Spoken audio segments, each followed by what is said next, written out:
véritable, oui, les surfeurs, il a fait ça depuis tout petit. Ouais. La course à de l'eau, la course à de l'eau. Oui, voilà la superbe plage. La superbe rivière marronnée. Alors, avec ici tout l'endroit où les enfants se baignent, évidemment, parce que quand il fait beau, l'eau est chaude. Il est temps de chauffer sur le sable. Ouais. Et puis, il n'y a pas beaucoup de profondeur, donc c'est l'idéal. Malheureusement, c'est aussi, voilà justement, Laurent, voilà, c'est aussi malheureusement l'endroit le plus proche de l'exutoire de la rivière, qui n'est pas forcément d'une très grande qualité. Alors elle est renommée à la fois pour cette plage, cette baignade, et puis surtout pour la partie amont, où la rencontre la mer, où il y a toujours des vagues, petites ou moyennes, mais enfin suffisamment pour qu'il y ait une école de surf. Ah, il y a une école de surf. Il y a une école de surf, oui, qui tourne à peu près toute l'année. Ici, on n'attend pas que l'eau soit chaude pour faire du surf, ni pour se baigner d'ailleurs. On attendrait longtemps. Donc tu te présentes? Moi, je suis un breton plutôt morbihanais, mais qui s'est installé ici il y a 25 ans environ, qui a avoir travaillé un petit peu partout, et je viens d'y passer ma retraite. Donc après avoir travaillé sur les questions de mer et de littoral pendant une quarantaine d'années, et un peu partout, que ce soit dans l'administration française ou dans les organismes, pour des organisations internationales en tant que consultant. Et puis je suis arrivé ici soi-disant pour me reposer, mais finalement pour me découvrir qu'il y avait encore de l'occupation sur des sujets un peu plus nouveaux pour moi, comme l'agriculture, et en lien évidemment avec la qualité de l'eau de mer et la qualité de la mer du littoral. Voilà, donc du coup ma retraite n'est pas du tout aussi calme et paisible que je l'aurais espéré, mais ça permet de rencontrer beaucoup de gens, de s'occuper de beaucoup de sujets. Donc mes thèmes particuliers, c'est la qualité de l'eau du littoral et puis l'énergie. Donc notamment l'énergie marine. J'ai travaillé pas mal sur les projets d'éoliennes offshore, qui sont un autre sujet de conflit ou bien de débat. Et ici, j'ai rencontré un certain nombre de gens qui travaillaient déjà sur ce sujet, auxquels j'ai apporté peut-être une vision un peu complémentaire. Je connais bien le fonctionnement des systèmes de décision, de l'État notamment. Donc ses forces et ses faiblesses. Voilà. Alors qu'est-ce que tu constates ici? Il y a plutôt des forces ou des faiblesses? Ici, c'est un petit peu surprenant en apparence tout va bien, et dès qu'on fouille un peu on s'aperçoit qu'il manque pas mal de choses ici. D'abord la démocratie, c'est assez surprenant. J'ai travaillé dans d'autres endroits où ça n'existait pas, mais enfin c'était des pays qui n'étaient pas forcément renommés pour la France. En principe on s'attendrait à ce que les systèmes démocratiques, en particulier les systèmes locaux, soient beaucoup plus ouverts au point de vue des citoyens. Et d'autre part que en fait, dans ces systèmes de pouvoir derrière il y a des systèmes économiques qui ne sont pas forcément durables, en particulier l'élevage intensif. Ici, c'est une zone colonisée par l'élevage intensif. Donc les principales 98% de la terre est utilisée ici pour l'élevage intensif, que ce soit pour cultiver la nourriture des animaux ou pour y épandre les effluents de ces animaux. Et c'est une industrie d'exportation, puisque en fait ici on fait de la production de matières premières de base, cochon, qui est ensuite valorisé dans les chaînes agroalimentaires à l'extérieur du territoire. Donc ici c'est presque une économie du tiers-monde. En fait, avec le moins de personnel possible, payé assez peu, on utilise au maximum les ressources locales et puis on y laisse essentiellement les déchets. Le reste part. Donc voilà, c'est un résumé un peu caricatural. Alors tout ça est lié effectivement à le modèle agricole breton, donc, dont on voit un peu les limites. Dans certaines zones, ça se voit beaucoup. Par exemple, les zones algues vertes, vous connaissez, j'imagine, la problématique des algues vertes. Donc toutes les zones côtières du nord de Bretagne, essentiellement, dans lesquelles il y a un estran, donc la zone où la mer monte et descend.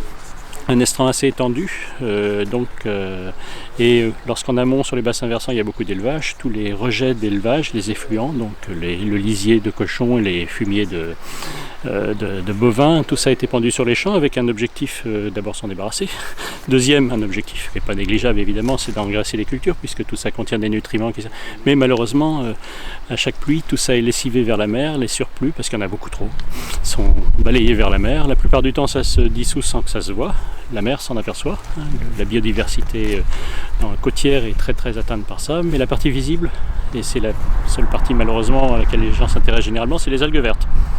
Ici on est dans une zone de ce point de vue là qui est favorisée parce qu'on a beaucoup de courants. Donc les algues vertes ne se forment pas. Mais il n'empêche que toute la mer reçoit beaucoup d'effluents, de nitrates notamment, ceux auxquels on fait attention, de pesticides, auxquels on fait beaucoup moins attention, parce que toutes ces cultures intensives, ici, c'est le maïs qui pousse, hein, et pourtant le maïs n'est pas une spécialité bretonne. Hein. Les crêpes de maïs et des tortillas, c'est pas ça qu'on fait chez nous, c'est plutôt de la crêpe de blé noir.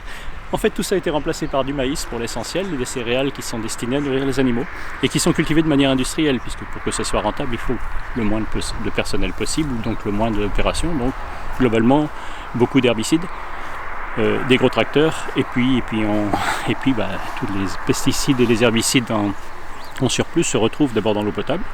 Ici, on commence à avoir des problématiques d'eau potable contaminée par des résidus de pesticides, et ça.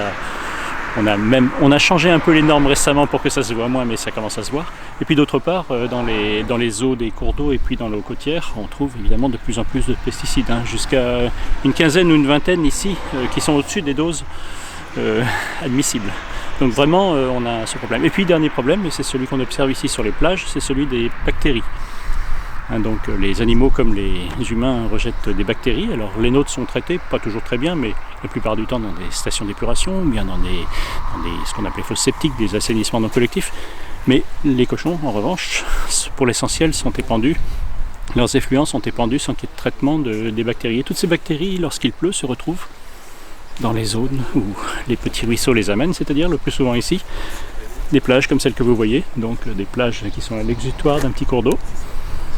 Et évidemment le sable est de qualité, puisque au cours des millénaires, tous ces petits ruisseaux ont amené des sédiments qui forment une très belle plage. La plupart de nos belles plages sont à l'exutoire d'un petit ruisseau, et la plupart de nos belles plages sont polluées.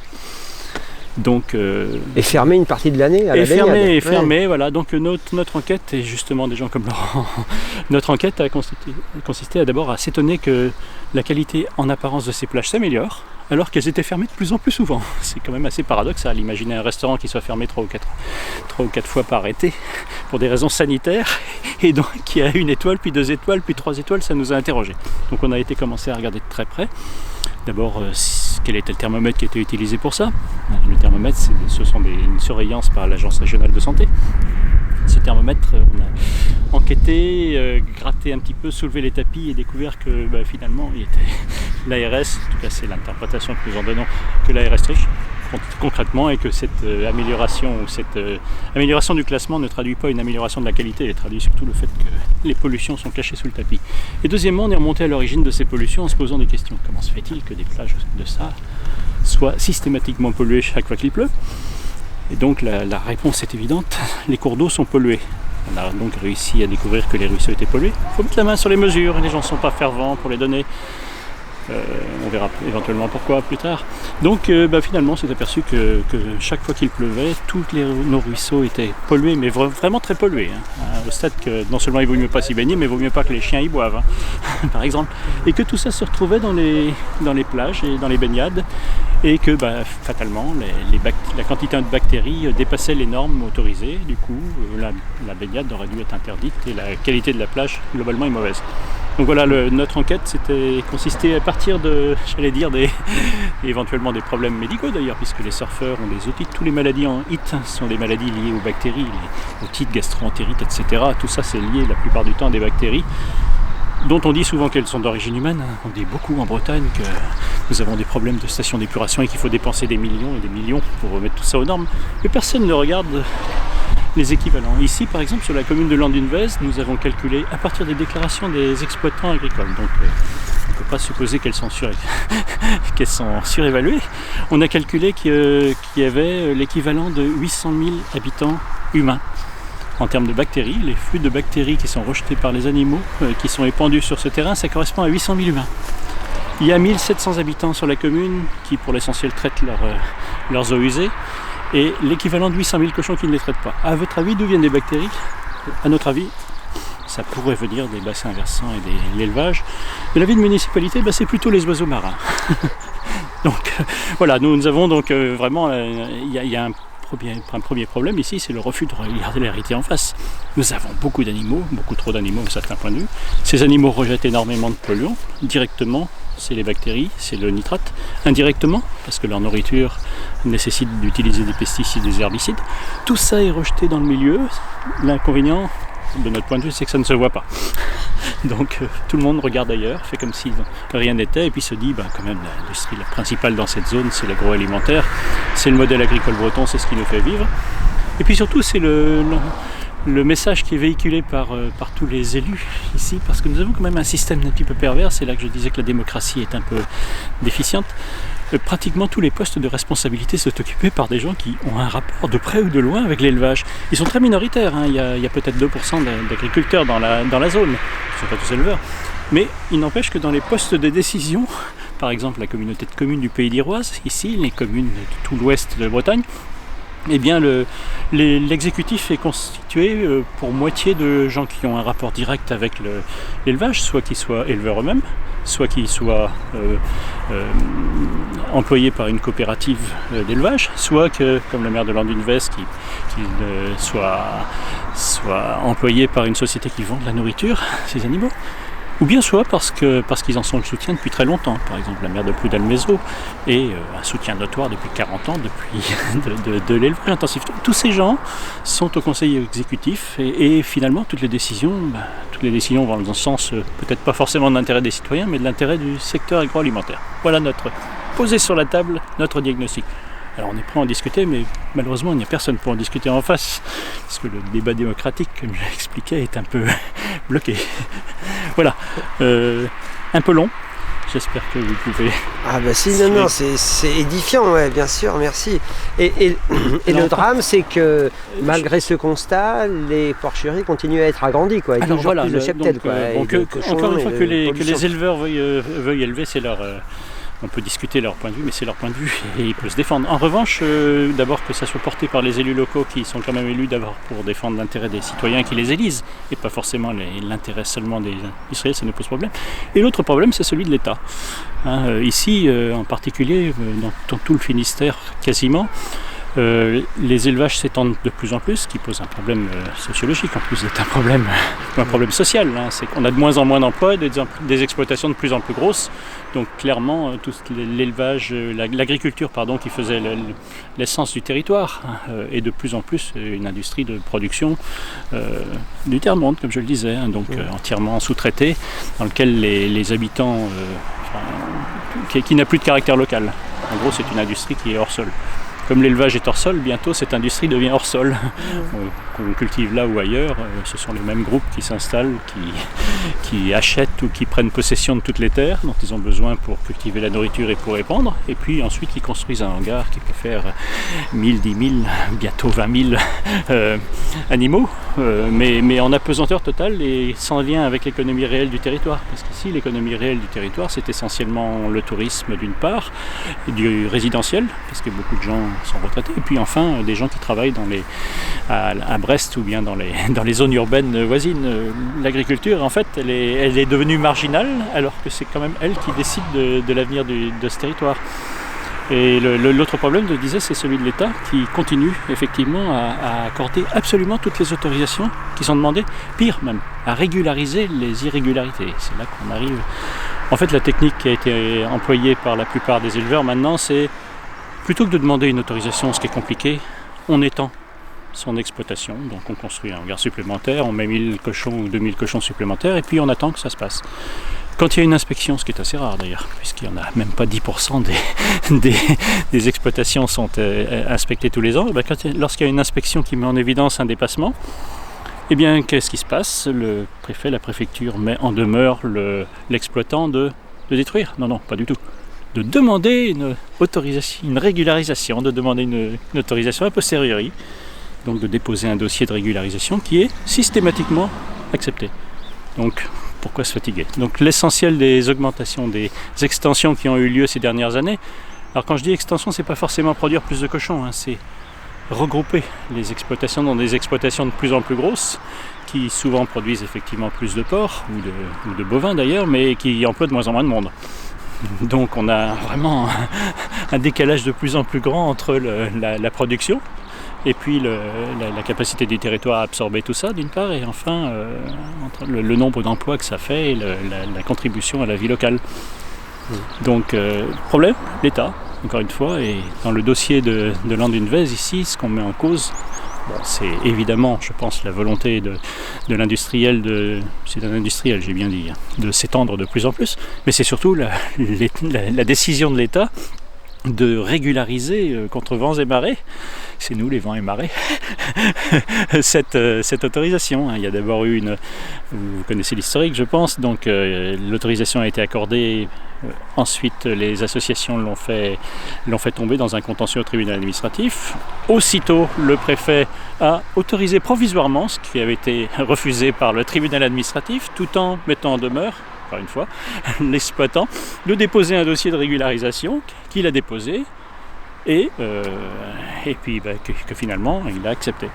Donc on est bien dans ce régime, mais c'est encore plus caricatural. Ce que j'expliquais tout à l'heure, c'est que la plupart du temps, les éleveurs agrandissent sans rien demander. Là, ils ont demandé une autorisation que le tribunal a annulée et on refait comme si la justice ne s'était jamais présentée. C'est même encore plus grave que ça, parce que non seulement on a eu un jugement en tribunal administratif, mais on a un jugement en appel, à la cour administrative d'appel, qui a confirmé le premier jugement. Donc en gros, l'autorisation préfectorale n'était pas valide, elle n'aurait pas dû être accordée. Qu'à cela ne tienne, encore une fois, autorisation provisoire par le préfet en attendant qu'il régularise. Donc on est vraiment sur un dossier qui symbolise tous les excès du système. D'abord, l'excès de... clairement ici avoir 20 000 enfin non, produire 25 000, 24 000 cochons par an dans un village de 1700 habitants, alors que c'est pas la seule exploitation, hein. C'est une des plus grosses certes, mais il y en a d'autres. Ça commence à devenir réellement disproportionné. L'emprise sur le territoire devient de plus en plus grande, les pollutions directes ou indirectes sont de plus en plus grandes, et pour nous, ce dossier symbolise vraiment, de ce point de vue, la démesure. Et du point de vue des autorisations administratives, les excès d'un système qui a arrêté d'être critique. Hein, et qui est de moins en moins sensible d'ailleurs à l'opinion publique, puisque dans ce dossier, c'est long, hein. Dans ce dossier, on avait eu en particulier une enquête publique, hein, lorsque l'autorisation est remise en cause, lorsqu'un dossier d'autorisation, et là en l'occurrence un dossier de régularisation a été déposé, il y a l'obligation de mener une enquête publique. Donc un commissaire enquêteur a été désigné pour recueillir l'avis de la population. Dans laquelle, à sa grande surprise, je pense, il a eu, au lieu des 2 ou 3 intervenants habituels, il a eu des centaines, peut-être même plus de 1300, je crois, réponses, toutes défavorables, sauf une petite centaine d'avis favorables qui venaient toutes des éleveurs. Il n'a retenu que ces centres, expliquant que les autres n'avaient pas de légitimité, hein, soit parce qu'ils habitaient pas là, soit parce que c'était des bobos comme nous, écolos qui étaient contre le progrès, et puis que de toute manière, à son avis de commissaire enquêteur, eh bien, ce dossier était parfait, il n'avait rien à dire du point de vue de l'environnement, et donc il n'y avait aucune raison de s'y opposer. Donc, aucun moment, l'avis de la population n'a pu être pris en compte, hein. Je l'ai expliqué, les élus ici, lorsque les communes ont dû se prononcer, eh bien, que ce soit directement, ici par exemple le maire d'Anvers, comme je le disais, directement intéressé au dossier, ou bien par crainte de ne plus bénéficier des largesses de la communauté de communes, eh bien, les communes ont donné un avis favorable. Donc on se retrouve ici totalement dépossédé de l'exercice de la démocratie, hein, qu'est-ce qu'on a à dire nous sur l'avenir de ce territoire. Est-ce qu'on estime que les cochons doivent l'emporter, que c'est eux qui ont voté, pas nous, parce que c'est un peu l'impression qu'on a. On s'exprime. Voilà. Merci.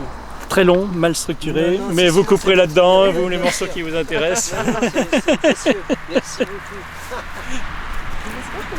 Alors Laurent est déjà sur la plage là-bas parce que... Laurent est déjà parti sur la plage. Laurent est parti avec son sœur? Non. Il vous accompagne ou tu filmes? Ah ouais, super.